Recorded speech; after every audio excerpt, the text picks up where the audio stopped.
లైఫ్‌లో ఎప్పుడైనా సక్సెస్ అవ్వాలంటే మీ టాలెంట్ తెలిసిన వాళ్ళ దగ్గర కంటే కూడా తెలియని వాళ్ళ దగ్గర చూయించడమే బెటర్. ఒక ఎగ్జాంపుల్ చెప్తా వినండి.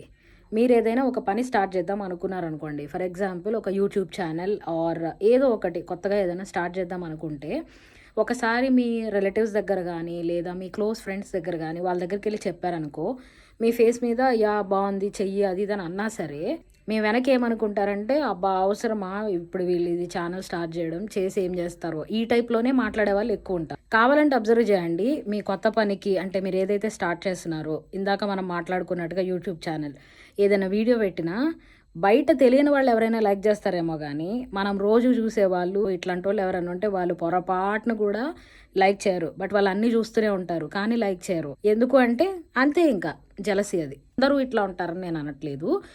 99% ఇలానే ఉంటారు. అదే మీకొచ్చిన ఆ టాలెంట్‌ని ఎవరైనా అసలు మీ మొఖమే తెలీదు, మీరెవరో కూడా తెలీదు, ఒక స్ట్రేంజర్‌కి చూపిచ్చారనుకోండి, అబ్బా! చాలా చేశారు, ఎలా చేశారు అని చెప్పి మిమ్మల్ని అప్రిషియేట్ చేస్తారు. సో, ఎప్పుడైనా సరే మనం ఏదైనా గ్రో అవ్వాలి అని అనుకుంటే, ఏదైనా కొత్త పని చేయాలి అనుకుంటే, నా సలహా అయితే తెలిసిన వాళ్ళ దగ్గర కంటే కూడా తెలియని వాళ్ళ దగ్గర మన టాలెంట్ చూపిస్తేనే మన వర్త్ ఏంటనేది తెలుస్తది. అండ్ ఒక రైట్ ఫీడ్‌బ్యాక్, కరెక్ట్ అప్రిసియేషన్ అనేది వస్తది అనేది నా థాట్. అండ్ ఇది అందరూ ఇలానే చేస్తారని నేను అనట్లేదు గానీ, మాక్సిమం చాలా వరకు ఇలానే ఉంటారు అనేది నా అభిప్రాయం. మరి మీరేమంటారు?